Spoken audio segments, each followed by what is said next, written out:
Dewan Juri, serta rekan-rekan relawan yang luar biasa. Siamo tutti fratelli. Burung dara burung merpati. Cakep. Terbang tinggi menghias angkasa. Cakep. Datang kami setulus hati merawat sesama penuh cinta.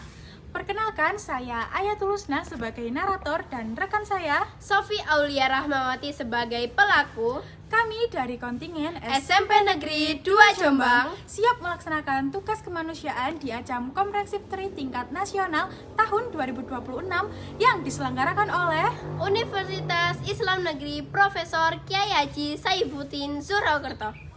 Hari ini rekan saya Sofi akan mempraktikkan keterampilan perawatan keluarga tingkat madya pada klien bernama Dek Zea berusia 10 tahun dengan keluhan pusing dan lemas akibat demam. Perlu rekan-rekan ketahui, langkah awal yang sangat krusial bagi seorang pelaku perawatan keluarga sebelum menyentuh klien adalah melakukan sterilisasi diri. Mari kita perhatikan Sofi saat mencuci tangan.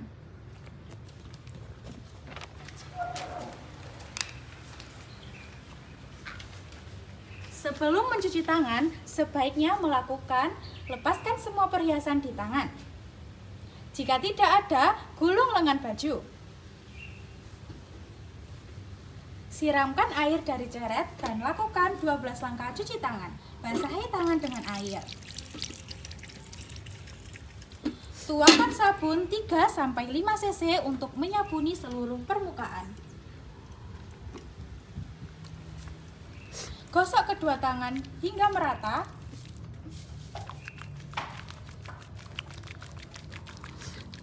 Gosok punggung dan sela-sela jari tangan. Gosok kedua telapak tangan. Jari-jari sisi dalam. Gosok ibu jari berputar dalam genggaman.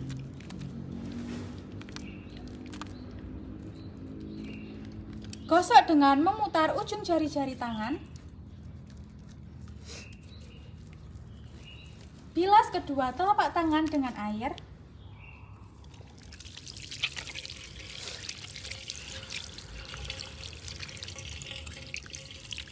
Keringkan dengan handuk atau tisu sekali pakai hingga benar-benar kering.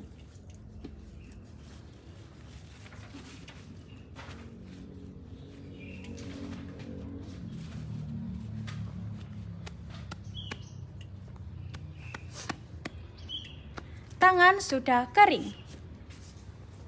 Tangan sudah bersih dan higienis, saya siap berinteraksi secara fisik dengan klien. Tindakan mencuci tangan ini bertujuan untuk mencegah infeksi silang antara klien dengan pelaku. Setelah memastikan kebersihan, seorang pelaku perawatan keluarga wajib menerapkan prinsip komunikasi yang baik serta ramah kepada anak-anak untuk membangun hubungan saling percaya. Selamat siang, Desya. Bolehkah Kak Sofi masuk ke kamarnya? Ya Kak, silakan masuk. Perkenalkan, nama kakak Kak Sofi, kakak dari PMR Madya. Di sini kakak ya akan membantu merawat Desya. Tadi ibu bercerita kalau kepala Desya terasa pusing berputar dan lemas akibat demam ya? Iya Kak, buat nengok kanan kiri rasanya pusing. Mau bangun juga lemes banget. Oh, tidak apa-apa Desya, Desya sudah hebat. Tadi jam 8 sudah makan bubur ayam dan minum obat punyer di jam 9 dari dokter. Sekarang sudah jam 1 siang. Waktunya kakak meriksa tanda-tanda vital Desya agar kakak tahu perkembangan kesehatannya Desya. Apakah Desya bersedia? Iya Kak.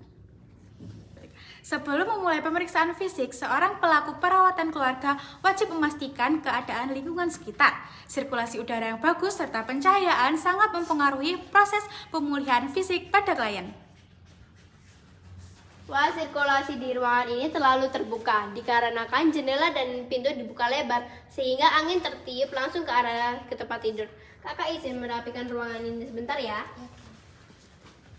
Kakak akan menutup sebagian jendela, tapi udara tetap tergantikan. Lalu kakak juga menyalakan lampu ya agar jauh lebih terang.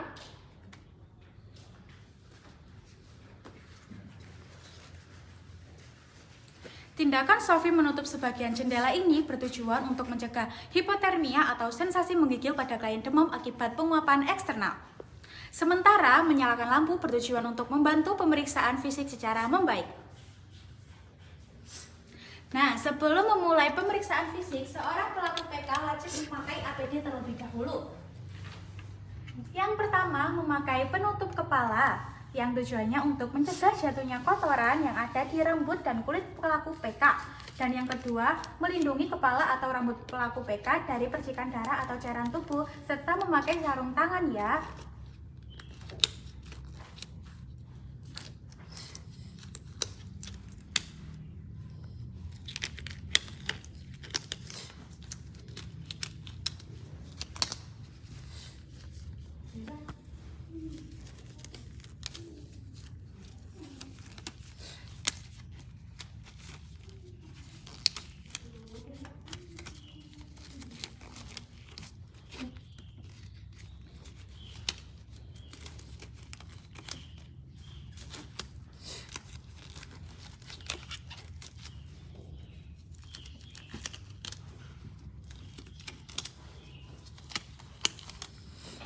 Setelahnya, memakai pelindung wajah seperti masker yang tujuannya untuk melindungi hidung dan mulut pelaku perawatan keluarga dan menjaga infeksi silang dari klien dan pelaku.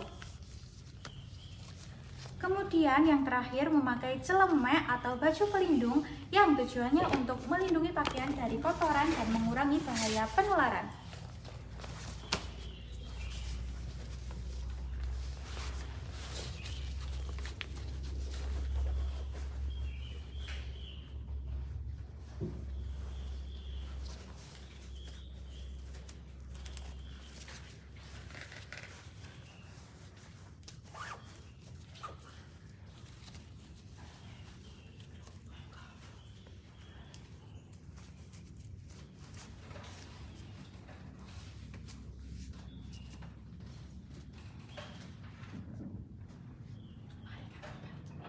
Mari kakak bantu naikkan kepalanya sedikit ya, agar tidurnya menjadi semi fowler. Dengan ini pernapasan Dezia jauh lebih lega. Oh, begini lebih enakan Kak, tidak sesak lagi. Kini Sophie beralih ke tindakan inti-inti pemeriksaan tanda-tanda vital yang mulainya dengan mengeringkan area aksila atau ketiak pada klien. Hal ini penting karena keringat yang berlebih terhadap klien dapat mengurangi suhu aktual pada sensor termometer sehingga data yang dihasilkan tidak valid. Permisi Dezia, kakak akan mengelap keringat di ketiaknya ya.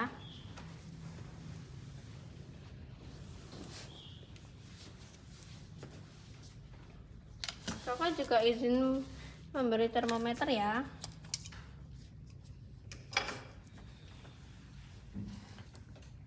Tolong dijepit dengan tangan menyilang di dada. Prinsip efisiensi waktu digunakan di sini. Sembari menunggu termometer berbunyi, Sophie memanfaatkan waktu untuk menghitung denyut nadi pada arteri radialis klien. Dilanjutkan dengan menghitung frekuensi pernafasan pada klien.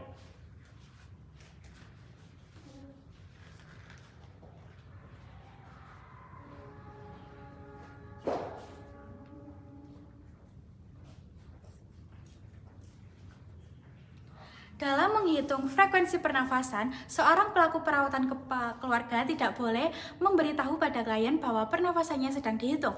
Mengapa? Karena secara psikologis anak-anak akan cenderung mengubah atau mengatur cara pernapasannya secara tidak sengaja. Termometer sudah berbunyi, mari kita lihat hasilnya. Permisi Dezia, kakak akan mengambil termometernya. Alhamdulillah, suhu Dezia turun dari 80 derajat Celcius menjadi 37,4 derajat Celcius. Denyut nadi juga Dezia normal, yaitu 88 kali per menit. Pernafasan Dezia juga normal, yaitu 18 kali per menit. Karena klien sempat mengalami demam tinggi, tubuh beresiko kehilangan banyak cairan. Oleh karena itu, tindakan hidrasi ulang atau pemberian air putih hangat sangat mempengaruhi proses pemulihan pada klien. Permisi Dezia, kita minum air hangat dulu ya. Sering dilakukan walaupun hanya seteguk yang kecil. Kakak bantu ya.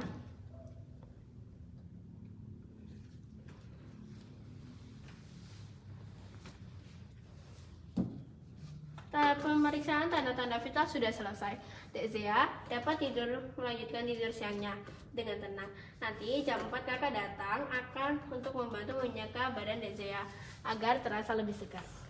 Ya Kak, terima kasih banyak. Iya. Kak Husna, tolong rekam tanda-tanda medis dengan pasien bernama Dek Zea. Suhunya berapa? 37,4 derajat Celcius. Nadinya? Nadinya 88 kali per menit. Kemudian pernapasannya? 18 kali per menit. Oke, sudah saya catat ya. Ya. Sebagai penutup, kesehatan keluarga dimulai dari perhatian kecil. Dengan memantau tanda-tanda vital secara rutin, kita dapat mendeteksi masalah kesehatan lebih dini dan memberikan penanganan yang tepat. Demikian presentasi dan praktik keperawatan keluarga dari kami. Saya ucapkan terima kasih dan memohon maaf apabila ada tindakan atau salah-salah kata yang kurang berkenan di hati para hadirin semuanya. Wassalamualaikum warahmatullahi wabarakatuh.